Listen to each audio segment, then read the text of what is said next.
85편입니다. 85편 9절에서 13절입니다. 9절에서 13절.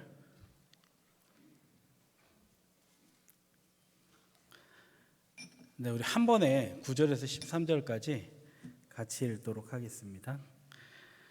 네, 읽습니다. 시작. 진실로 그의 구원이 그를 경외하는 자에게 가까우니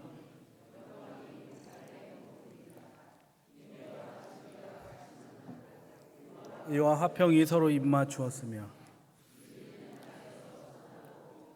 은혜 하늘에서 굽어 보도다. 여호와께서 주시리니 우리 땅이 그 산물을 내리로다. 의가 주의 앞에 앞서가며 주의 길을 닦으리로다. 아멘. 시편 85편 9절에서 13절 이 시편 말씀을 통해서 피스메이커로 살아가기, 피스메이커로 살아가기라는 제목으로 말씀도 전하고 또 교회에 필요한 말씀도 전하고 또 강의도 하도록 하겠습니다. 피스메이커가 뭐죠? 네, 국산이 아니라서 좀 어려우시죠? 평화를 만드는 사람들 이렇게 할 수 있는데 이제 우리가 평화를 사실 만들 수는 없잖아요. 하나님 우리를 사랑하셔서 우리가 평화를 전하는 거죠. 그래서 평화를 전하는 사람으로 살아가기 이렇게 주제를 정해봤습니다. 한번 따라해 주시겠어요? 평화를 전하는 사람 누구인가? 누굴까요? 네, 바로 나. 피스메이커, 평화 전하는 사람으로 살아가자 이런 주제로 강의하겠습니다. 근데 어디에서 전할 것인가? 우리는 이제 일터잖아요, 이 강의가. 근데 오늘 제 마음에 자꾸 오는 것이 일터를 넘어서 우리의 삶의 전반에 평화를 전해야겠다. 삶의 전반에 전하는 능력이 있어야 우리 직장에도 전할 수 있겠다. 직장만 딱 집어서 여기가 내가 먹고 살아야 되는 곳이니까 이렇게 평화를 전하고 사랑을 전하는 게 아니라 우리가 살아가는 모든 터전이 또 하나님이 부르신 자리니까. 그래서 오늘은 조금 확대해서 직장에서도 전하고 그리고 삶의 영역에서도 평화를 전하면 좋겠다. 그런 마음으로 오늘 그 말씀과 강의를 전하도록 하겠습니다. 여러분 오늘 시편 85편의 9절에서 13절 이거를 먼저 짧게라도 설명을 드리면 이스라엘 백성들은 그 탄압의 역사를 많이 받았죠. 그 바벨론에 포로도 끌려가기도 했고, 근데 이제 그 와중에 이제 이 말씀을 지은 거예요. 근데 보면 평화를 갈구하는데 결국에는 평화는 온다 이런 믿음이 있거든요.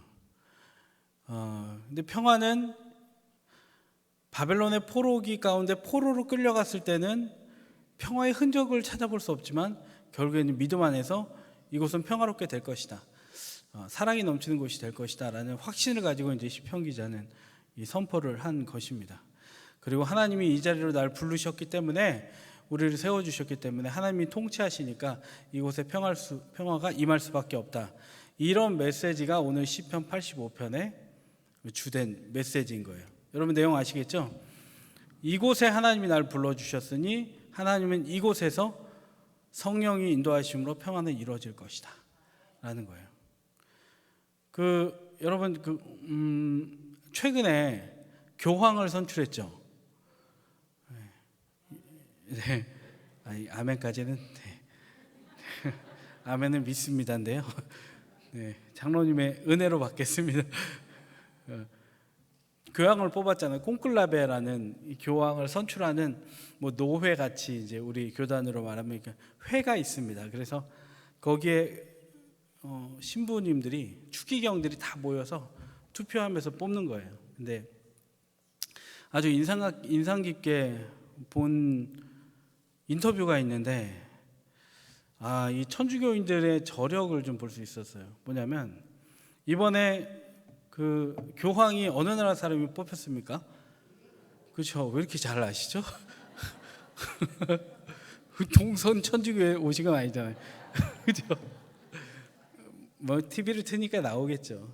근데 이제 관심이 있을 수밖에 없어요. 종교가 달라도 뭐 나쁘지 않습니다. 근데 한 인터뷰 내용을 봤는데 이렇게 하더라고요. 미국인이 뽑혔는데 지금까지 사실 저도 관심을 받고 왔는데 미국인이 뽑힌 적이 없습니다. 남미 뭐 이런 유럽, 동아시아 쪽에서 이제 힘든 나라에서 많이 뽑혔는데 미국이 뽑혔어요. 미국인이. 그래서 콘클라베 할 때 발표되자마자 거기에 있는 추기경들의 후문으로 들어보면 순간 침묵이 쫙 흘렀다 그러더라고요. 발표했으면 침묵이 흐르지 이런 거죠. 누구 했더니 이렇게 된 거예요. 깜짝 놀란 거죠. 낯선 거죠. 미국 사람이 여러분도 잘 먹고 잘 사는 것 같잖아요. 미국은 교황 어떻게 낮은 사람들하고 함께 할 수 있지? 거기에 있는 모든 사람들이 그랬다는 거예요. 그런데 인터뷰한 내용이 이렇게 나왔어요. 무슨 얘기를 했냐면 교황 선출을 보면서 매우 낯설었지만 성령님의 인도하심에 감사를 드립니다. 이 얘기를 했어요. 매우 낯설었지만 성령님의 인도하심에 감사를 드립니다. 이 인터뷰 내용을 보면서 저는 뭘 느꼈냐면 우리의 삶의 환경이 매우 낯설어요. 그렇죠? 매우 마주하기가 불편할 때도 있어요. 내가 예상 못한 일이 벌어질 수 있어요. 미국인 교황이 뽑힌 것 같이. 그러나 우리에게는 무엇이 있어야 되냐면 성령님의 인도하심에 감사드립니다. 직장에 대한 강의는 이런 거예요. 큰 아웃라인, 큰 주제는 틀은 뭐냐면 낯설지만 성령의 인도하심을 믿습니다. 오늘도 이야기하고자 하는 게 그거예요. 직장, 평화, 사랑, 나에게는 낯설지만 성령의 인도하심만 믿습니다. 여러분, 요 딱 어떤 틀을 갖고 말씀을 들으시면 어렵지 않게 이해하실 수 있을 것입니다. 어렵지 않으시죠? 여러분, 평화가 히브리어로 뭐죠? 오늘 남의 나라 얘기를 너무 많이 하네요. 죄송합니다. 아는 척하는 게 아니라 샬로 시작하죠? 샬롬, 평화, 평안 이렇게 얘기해요. 근데 뭐 이스라엘에서는 맞는 건지 모르겠지만 이렇게 인사한다 그러더라고요. 샬롬, 평안하십니까? 이렇게 인사한다 그래요. 근데 여러분, 그러면 유대인들이 이 인사를 하는데 왜 이렇게 인사하죠? 인사법에는 히스토리, 역사가 담겨 있죠. 왜 그럴까요? 샬롬, 평화를 전합니다. 그들은 평화롭지 않은 삶을 살았기 때문이에요. 그러니까 평화를 담은 거예요, 인사에. 구약의 역사를 보면 이스라엘 백성들, 유대인의 뿌리인 이스라엘 백성들이 나옵니다. 이스라엘 백성들이 몇 지파죠? 12지파예요. 12지파. 그들의 삶이 어땠습니까? 전쟁의 역사죠. 끊임없는 전쟁으로 적들이 언제 쳐들어올지 모르는 삶의 현장 가운데 있었어요. 이스라엘 백성들이 침략당한 나라들이 어떤 나라들입니까? 아수르의 북이스라엘이 침략당했죠. 바벨론에 유다 백성들이 침략당했죠. 이스라엘과 유다가 나눠져 있으니까. 그리고 북이스라엘 없어지고 유다를 또 바벨론을 누가 침공했습니까? 페르시아가. 아수르, 바벨론, 페르시아 이렇게 역사가 쭉 흘러오잖아요. 여러분 들어보셨잖아요. 이게 유대인들이 침략의 역사였던 거예요. 그런데 페르시아가 딱 잡고 있는데 유대를 속국으로 이렇게 데리고 있었거든요. 근데 페르시아를 누가 또 쳤냐면 헬라 제국, 그리스가 뻥 쳤어요. 그러니까 지금 유대인들은 누구 밑에 있는 거예요? 처음에는 아수르 밑에 있다가 그 다음 바벨론 밑에 있다가 그 다음에 페르시아 밑에 있다가 그 다음에는 그리스 밑에 있는 거예요. 계속 누군가 밑에 있는 거잖아요. 얼마나 불안하겠어요. 그들의 심정이 이해가 안 되실 수 있잖아요. 저도 새빵을 되게 오래 살았는데 집주인이 2년 딱 됐을 때 2달 전에 전화하면 집주인 이게 찍히면 조마조마하더라고요. 오늘은 또 이 복비 어떡하나, 또 어디로 이사해야 되나, 이런 거 있잖아요. 똑같은 거예요. 이스라엘 백성들은 삶의 터전이 평화롭지 않은 거예요. 그러다가 헬라는 또 누구한테 망했습니까? 로마한테 망했어요. 오늘 자꾸 외국 얘기를 많이 하는데 로마한테 망했어요. 로마 밑에 있는 거예요. 그러니까 유대인들은 인사가 뭔 거예요? 평화롭지 않은 거예요. 샬롬. 아이고 샬롬, 이런 거예요. 샬롬 하십니까? 평안하십니까?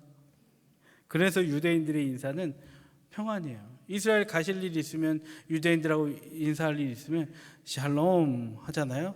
그러면 그들의 인사에 아주 기뻐합니다. 그리고 또 감격합니다. 나한테 평안을 빌어주는구나. 우리나라 인사 중에 이 평화와 같은 샬롬의 인사가 있습니다. 그게 뭘까요? 그렇죠. 안녕하세요.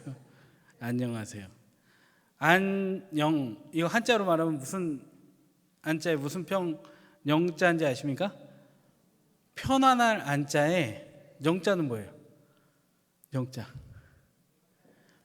편안할 영자예요. 편안했으면 좋겠는 거죠. 성경에도 이름이 2번 아브라함 반복되면 되게 이렇게 의미가 있는 것 같이 안녕도 편안했으면 좋겠어. 편안했으면 좋겠어. 그래서 안녕, 이게 편안할 영인 거예요. 그래서 우리나라는 왜 이렇게 인사하죠? 오늘 평화를 얘기하는 거예요. 평화가 정말 중요하다는 거. 민족마다, 개인마다, 가정마다, 직장마다, 교회마다 요 얘기를 제가 하고 싶은 거예요. 우리나라는 왜 안녕, 편안할 인사를 했을까요? 밤새 안녕 했을까요? 우리나라는 어떤 통계에 보니까 993회 외세 침략을 받았다 그러더라고요. 그리고 우리나라는 외세 다른 나라를 몇 번 침략했을까요? 네? 안 했대요. 네. 침략만 계속 받은 거예요. 우리나라가 뭐 어디 공격하는 거 봤습니까, 여러분? 북한에다가 포 쏴가지고 특정한 목적 아니면 전쟁 먼저 일으키지 않잖아요. 방어. 근데 어떤 역사학자는 3,000번 이렇게 외세의 침략을 받았다고 하는 나라도 있다고 그러더라고요. 그래서 우리나라는 인사 그거예요. 샬롬 이거예요. 안녕, 편안해 이 인사를 한 거예요. 정말 우리에게는 평안함이 없었던 역사. 밤새 안녕. 12월 3일 날 잘라 그랬는데 갑자기 저는 이게 나와서 장난하는 건지 알았거든요. 근데 이날 이후로 밤새 안녕이 더 강해졌어요. 여러분, 우리 이때 요쯤 왔을 때 이제 졸린 분이 계실 수도 있으니까 옆에 분에게 인사하겠습니다. 샬롬으로 하시든지 안녕은 이제 그렇고요. 안녕하세요. 안녕의 의미를 아시겠죠? 그냥 안녕하세요 이게 아닌 거예요. 편안하시기를 바랍니다. 평안하시기를 바랍니다. 평안을 빕니다. 이거거든요. 샬롬. 그 민족의 전쟁의 역사 가운데 샬롬을 빕니다. 다른 말로 너 죽지 않고 살았으면 좋겠습니다. 이런 축복이에요. 우리 옆에 계신 분에게 안녕하세요든지 샬롬이든지 그 마음을 다 담아서 준비되셨죠? 네, 5분 인사하겠습니다. 시작. 샬롬. 샬롬. 평안하시기를 빕니다. 안녕하시기를 빕니다.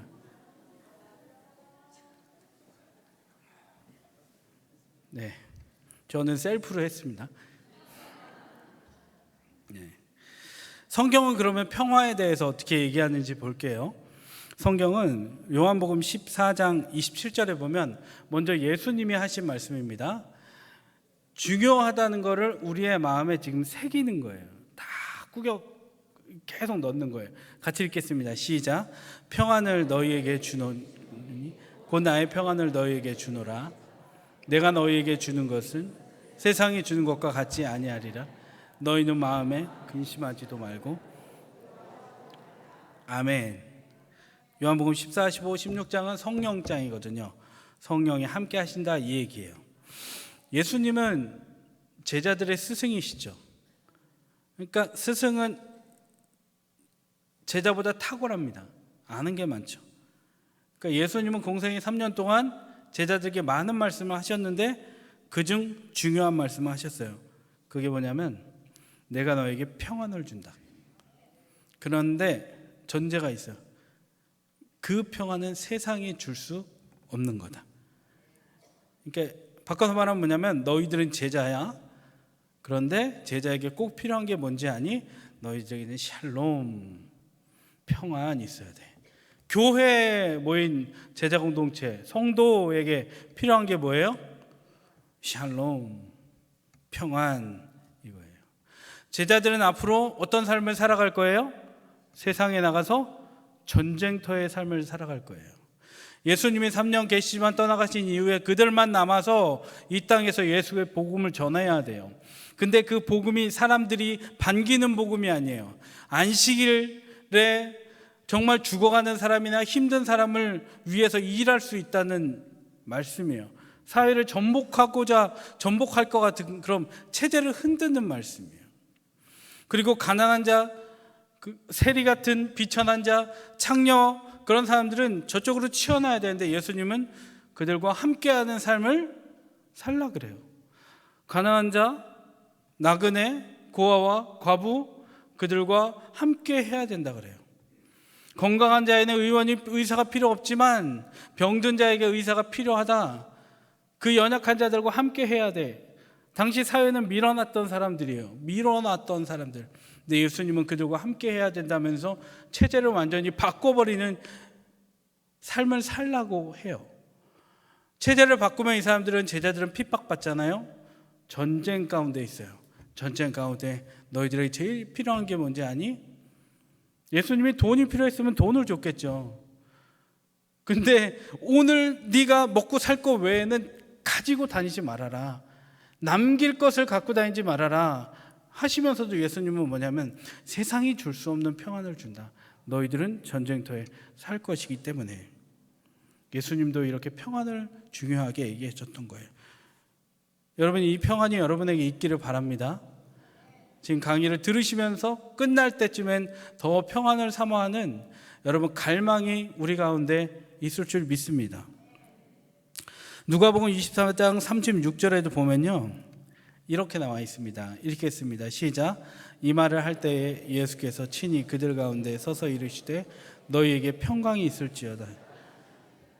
예수님이 부활하셨어요. 근데 사람들이 제자들이 막 얘기하는 거예요. 야, 예수님 부활하셨어.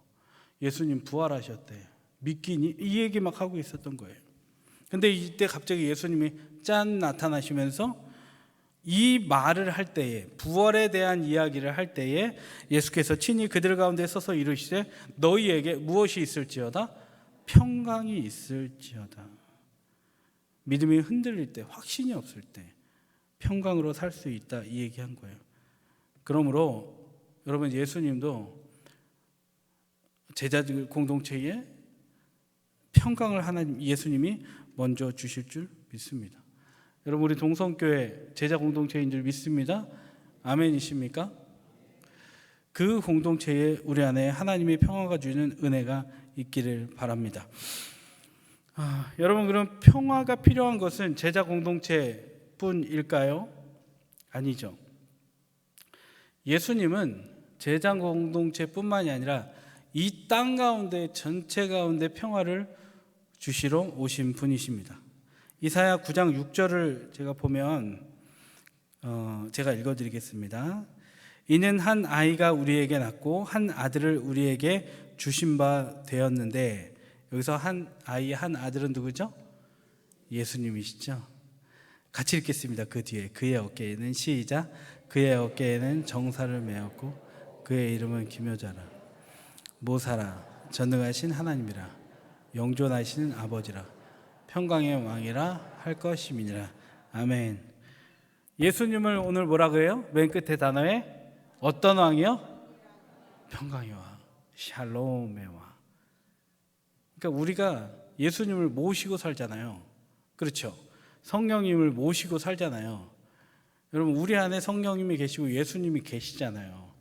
예수님의 영이 우리 안에 계시면 우리 안에 무엇이 있는 거냐면 평화가 들어와 있는 거예요. 평화가 들어와 있는 거 여러분 믿으십니까? 여러분 옛날에 드라마에서 나왔던 내용인데 옆 사람에게 한 번 더 축복하겠습니다. 내 안에 평화 있다. 내 안에 나 있다. 아시죠? 분명하게 우리 안에 정체성이 있어야 돼요. 내 안에 평화 있다. 평화의 왕이 내 안에 계시다라는 거예요.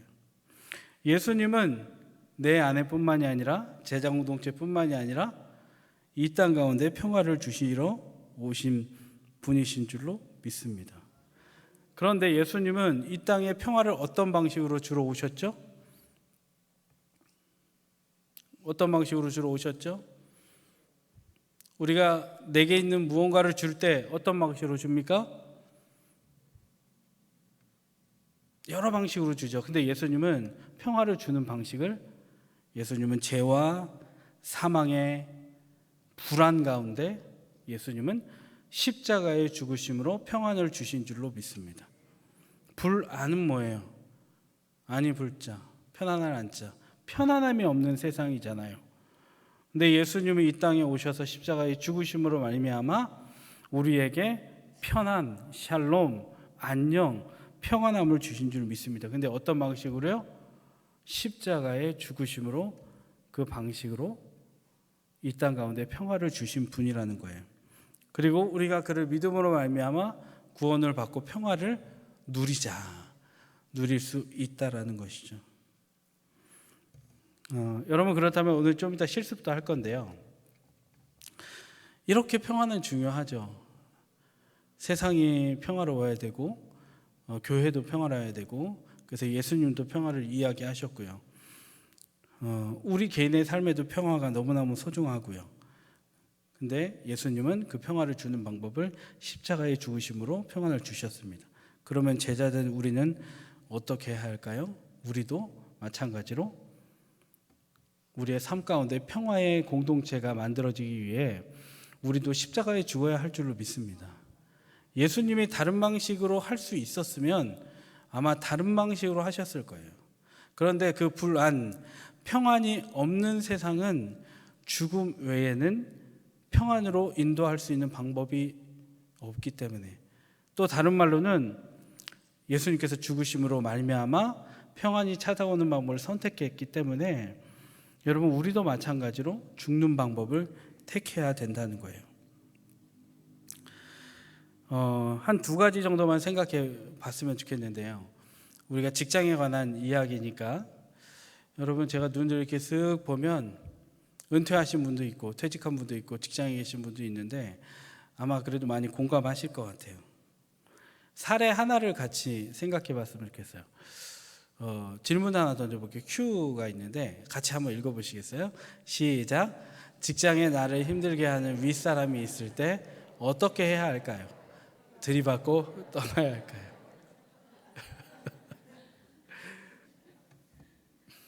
웃는 거는 공감이 된다는 것 같아요. 직장에 나를 괴롭히는 사람이 있어요. 은근히 괴롭히고 노골적으로 괴롭히고 윗사람이 있을 때 여러분 어떻게 해오셨어요? 차미자 원사님 어떻게 해오셨어요? 50년째 한 직장이십니까? 어떻게 하십니까?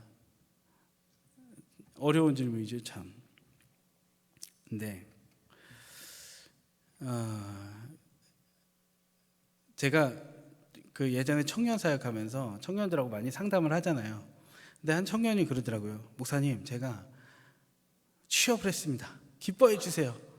이렇게 한 거예요. 1년이 지나서는 목사님 옮겨야 될까 봐요. 왜 그러냐 그랬더니 그 상사가 있는데 과장님이 있는데 퇴근 시간이 6시인데 5시 50분에 일거리를 준다는 거예요. 딱 던져놓고 퇴근하시고 이거 내일 아침까지 내가 읽을 수 있게 만들어놔. 이렇게 얘기하고 퇴근한다는 거예요. 그러면 그 친구는 어떻게 해야 돼요?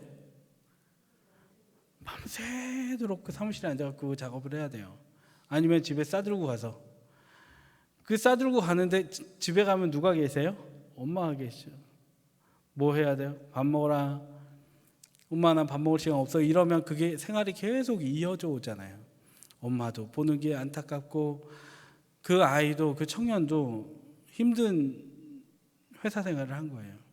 그러다가 이런 이야기를 하면서 어떻게 해야 될지 모르겠다고, 자기가 너무 가고 싶은 회사였는데, 여러분이라면 어떻게 하시겠습니까? 이 상황 가운데 확 들이받고 그냥 나오시겠어요? 그러면 1년에 한 번, 3개월에 한 번 직장을 바꿔야겠죠. 여러분이 강단에서 써야 될 용어가 아닐 수도 있는데, 지랄 총량의 법칙이라는 게 있거든요. 근데 결정적인 거는, 제가 자유로워질 수 있는 건 지랄은 욕이 아닙니다. 지랄은 욕이 아니라 그러더라고요, 다행히. 그게 뭐냐면, 힘든 일은 총량이 있기 때문에 어디 가도 힘들다. 어디 가도 그 역할을 하는 사람이 있다 그러더라고요. 회사를 옮기면요, 그 역할을 어디 가도 하는 사람이 꼭 있더라고요. 이 얘기를 해줬죠. 지랄 총량의 법칙이 있다. 이런 얘기를 했지만 결국에 무슨 얘기를 했냐면, 어디 가도 똑같다 얘기했지만 이 얘기했습니다. 기도하자라는 목사로서 원론적인 얘기를 했어요. 그런데 원론적이지만 다른 목사님, 전문가도 이런 얘기를 했어요. 일터개발원에 있는 방선기 목사님 들어보셨나요? 얼마 전에 우리 세일회 때 방선오 장로님 오셔서 일터에 대해 강의하셨잖아요.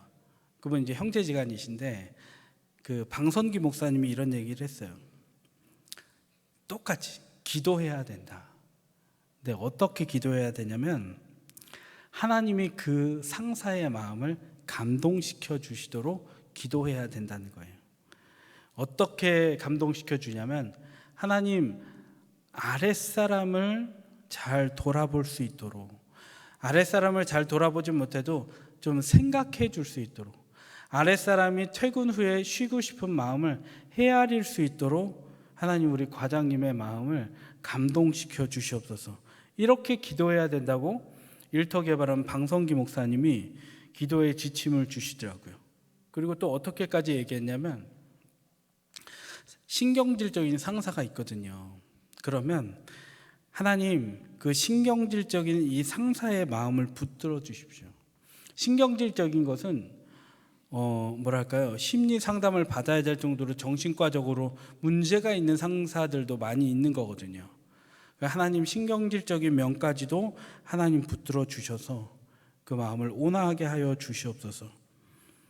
그걸 놓고 방성기 목사님이 기도하라 그러더라고요.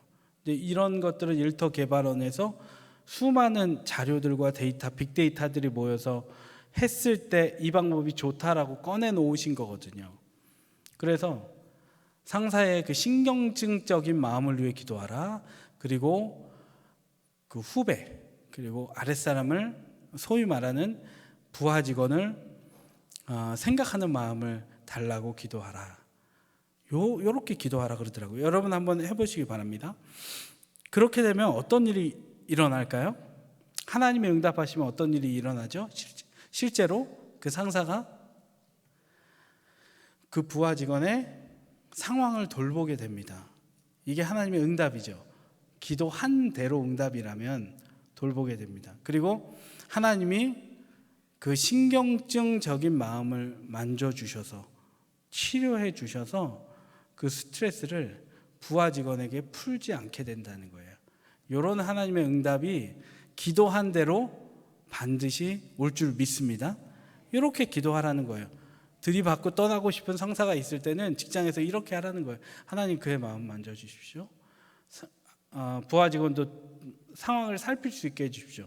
또 하나는, 내가 기도한 거는 그건데 하나님이 이렇게도 일하신다는 거예요.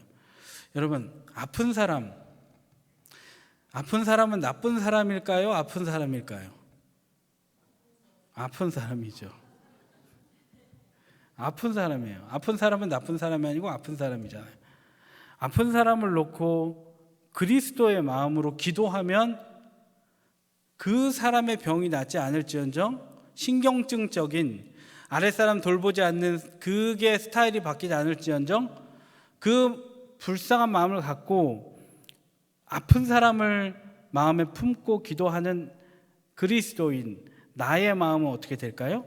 내 마음이 그를 보게 됩니다. 그리고 그를 불쌍히 여기게 돼요.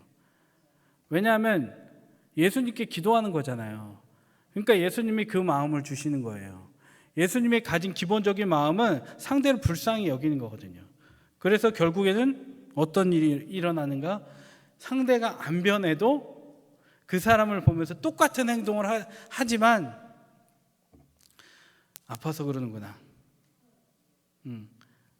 문제가 있어서 그러는구나. 저게 정말 안 되는구나. 여러분 이런 경험 해보지 않으셨습니까? 해보셨잖아요. 남편 위해 기도할 때 안 되는구나. 진짜 안 되는구나. 잔소리 백날 해도 안 되는구나. 남자분들도 아내 위해 기도할 때 안 변하는 거 있잖아요. 그죠? 뭐 우리만 안 변하나요? 아내들도 안 변하잖아요. 서로 안 변해요. 그러면 그게 그냥 가만히 계속 투쟁하는 마음으로 있지 않고 정말 하나님 이 부분을 올려드립니다 라고 기도하잖아요. 그러면 이게 안 되는 사람이구나라는 마음을 저는 그런 얘기 많이 들었거든요. 자포자기가 아니라 그의 상태를 보게 되더라고요. 그의 의지가 있어도 의지와 상태를 잘 나눠서 봐야 되는데요. 의지가 있어도 상태가 안 되는구나. 이해가 되십니까? 그에게 의지하고 상태를 같이 보셔야 돼요. 의지가 있는 것 같으나 상태는 안 되는 상태구나. 그러니까 그 의지만 보고서라도 이제 같이 살 수 있는 거예요, 여러분. 기도하면 상사와의 관계에서 이런 식으로 문제가 풀려나가는 거예요. 그러니까 우리는 내가 정말 나에게 못했게 하고 꼬투리 잡고 5시 50분에 일 맡기고 새벽까지 출근해갖고 난 출근도 안 했는데 전화해갖고 그거 어떻게 해내는 거 어떻게 됐어? 이렇게 전화하는 상사.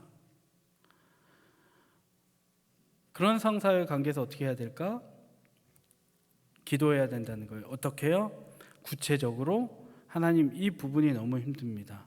그 마음을 바꿔주십시오. 그리고 또 하나 그 영혼을 보는 거예요. 예수님의 마음으로. 하나님 불쌍히 여겨주십시오 라고 기도할 때 하나님은 둘 중에 하나라도 응답하실 줄 믿습니다. 또 하나 이거는 오늘 PPT 준비 안 했는데 이거는 스킬입니다. 세미나 강의 형식이니까 나 대화법을 하라는 거예요. 나하고 너무 나를 억누르려고 하는 사람에게 내 마음을 꽁꽁 숨겨놓고 그냥 그렇게 덮어놓고 살아야 될까요? 아니에요.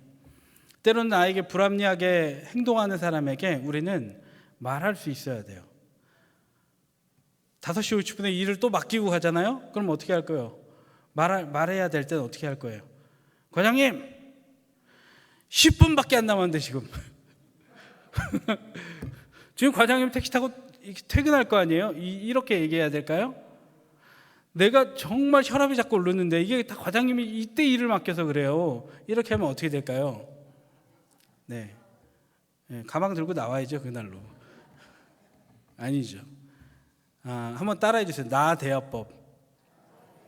아니면 더 정확히 내 마음 대화법. 자, 너 대화법이 아니라 나 대화법이에요. 너 대화법이 뭐냐면 문제가 생긴 갈등 대상이 있을 때 너는 뭐예요? 상대방을 가르치는 거죠. 너가 이렇게 하니까 당신이 이렇게 하니까 문제가 있는 거야 라는 식으로 대화를 하면 누굴 공격하는 거예요? 상대방을 공격하죠.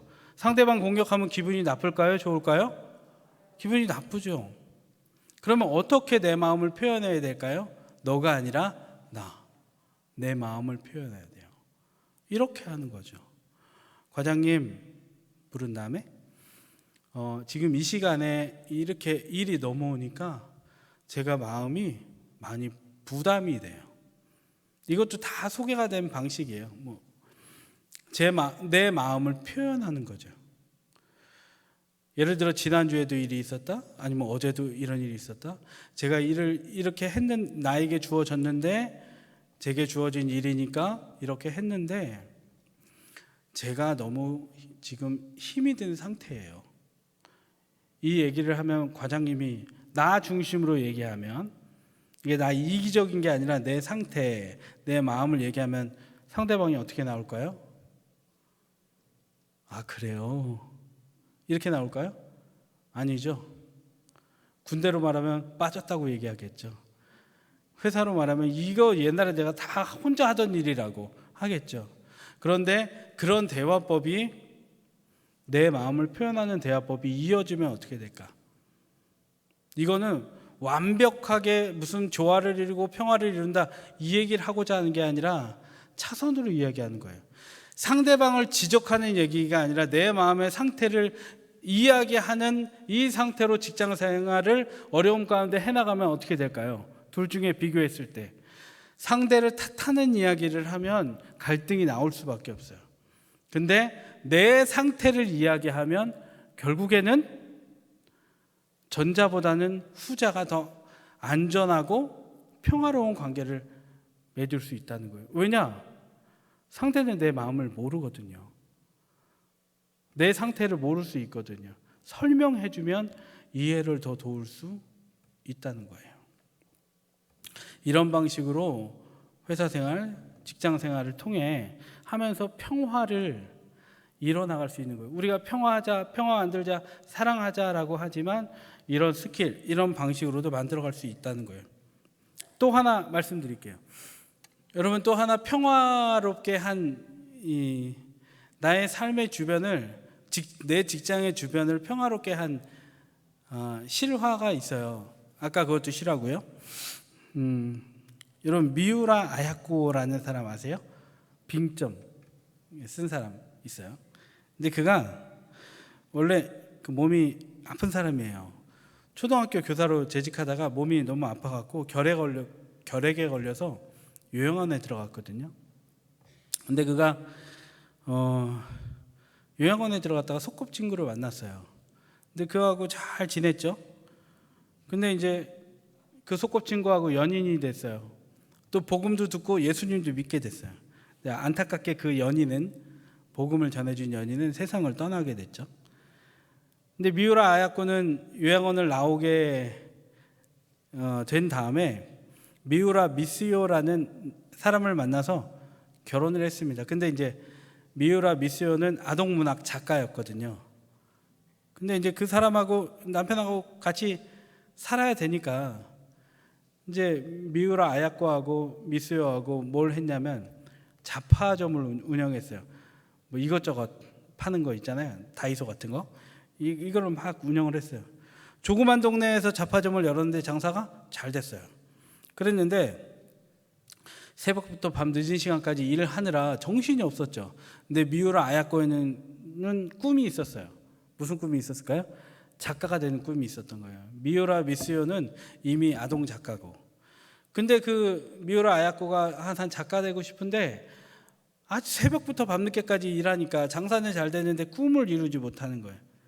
근데 몇 개월이 지나지 않아서 그 잡화점 앞에 한 상점이 들어섰습니다. 장사가 잘 되면 원래 비슷한 게 발 앞에 생기잖아요. 근데 물건을 갖다 놓고 파는데 그 건너편에 있는 잡화점이 장사가 잘 됐을까요? 안 됐을까요? 안 된 거예요. 이게 여기 함정이 있는 거예요. 안 됐어요. 그러니까 미우라 아야코가 딱 보고 미스요가 보니까 장사가 안 되네. 히트 상품 몇 개 갖다 놨는데. 그래갖고 미우라 미스요, 남편이 미우라 아야코를 불러다가, 아야코, 내가 할 말이 있어. 앞에 가게가 들어왔는데 장사가 너무 안 돼. 팔이 날려. 어떻게 할까? 우리가 이 방법을 쓰자. 미우라 미스요가 이 얘기를 딱 한 거예요. 우리한테 있는 히트 상품을 우리는 전시하지 말자. 잘 팔리는 거를 우리랑 똑같은 물건 갖다 놨는데 저 집만 놓고 우리는 그 상품 놓지 말자. 미우라 아야코가 어떻게 했을까요? 절대 안 된다고 막 날뛰었죠. 길길이 날뛰었죠. 안 된다고, 우리 뭐 먹고 사냐고. 근데 결국에는 미우라 미스요, 남편의 뜻을 못 이겼어요. 그래갖고 이제 그렇게 딱 운영을 했죠. 근데 어떻게 됐을까요? 미우라 아야코의 상점은, 잡화점은 이제 장사가 잘 됐을까요? 안 됐을까요? 네? 안 됐죠. 그리고 건너편에 있는 상점은 잘 됐을까요? 안 됐을까요? 잘 됐죠. 그랬는데 어느 날 문학 동네 같은 문단 대회가 있었습니다. 미우라 아야코가 신문을 보는데 이거를 자기가 쓴 글을 여기에다가 보낼 수 있는 거예요. 그래서 막 글을 써서 보냈어요. 딱 보냈는데 어떻게 됐어요? 당첨이 됐어요. 이때부터 작가의 길로 들어섰어요. 빙점. 자, 미우라 아야코가 글을 어떤 이유 때문에 쓰게 됐죠? 장사가 안 되니까. 자, 그것의 동기는 뭐였죠? 미우라 미스요는, 남편은 동네의 평화. 그 장사가 안 되는 그 잡화점에도 우리는 이렇게 장사가 잘 되니까 평화가 찾아오기를, 우리만 평화로운 게 아니라 그 집에도 평화가 찾아오기를 바랐던 거죠. 그래서 히트 상품을 빼버린 거죠. 그 덕에 장사가 안 되니까 글을 쓴 거예요. 새벽부터 밤늦게까지 장사하러 돌아다니다가, 그러니까 그 좋은 글이 넘어가서 결국에는 빙점. 누구나 우리가 기억할 만한 미우라 아야코, 그의 이름이 역사에 남은 거예요. 저는 오늘 실수는 못할 것 같습니다. 그 대단한 것, 어떤 스킬, 우리가 이런 것들을 갖기보다 이 정신을 가졌으면 좋겠어요. 나만 샬롬, 나만 안녕, 이게 아니라 우리 교회에 있는 각 사람에게 샬롬의 은혜가 임했으면 좋겠다.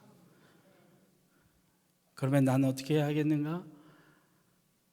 그에게 샬롬을 빌어줘야겠다.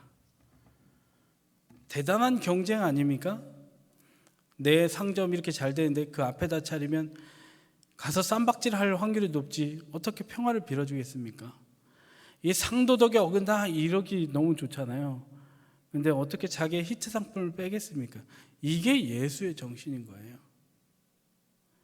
직장에서 한 사람이 결근하고 조퇴해버리면 그 일이 나한테 다 몰려올 때가 있어요. 어떻게 기뻐할 수 있겠습니까? 그러나 예수의 평화의 정신을 가져보십시오.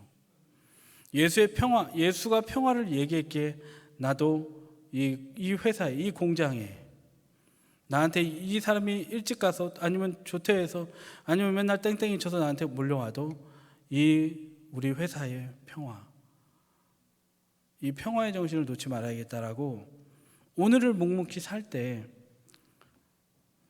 빙점에 미우라 아야코가 나온 것처럼 여러분 참 제자로서 열매를 맺는, 여러분 직장에서의 귀한 평화의 열매 거두는 은총이 저와 여러분에게 선물로 주어질 줄 믿습니다. 미우라 아야코와 미우라 미스요는 건너편 상점에게 있어서는 선물이었어요. 그를 살게 해준 선물이었어요. 근데 그것은 평화의 정신에서 왔다라는 거예요. 말씀을 맺겠습니다. 여러분, 우리는 이런 사실을 압니다. 평화로워야지, 평안을 빌어야지, 샬롬, 안녕하세요 라고 인사하죠. 그런데 우리의 마음이 복잡하고 어수선할 때는 그게 잘 안 됩니다. 내가 손해볼 때는 안 됩니다. 그러나 그때 떠올리십시오. 예수님이라면 어떻게 하실까? 예수님은 평화의 방법을 자기 손해로 감당하셨습니다. 미우라 아야코도 그런 말을 남겼어요.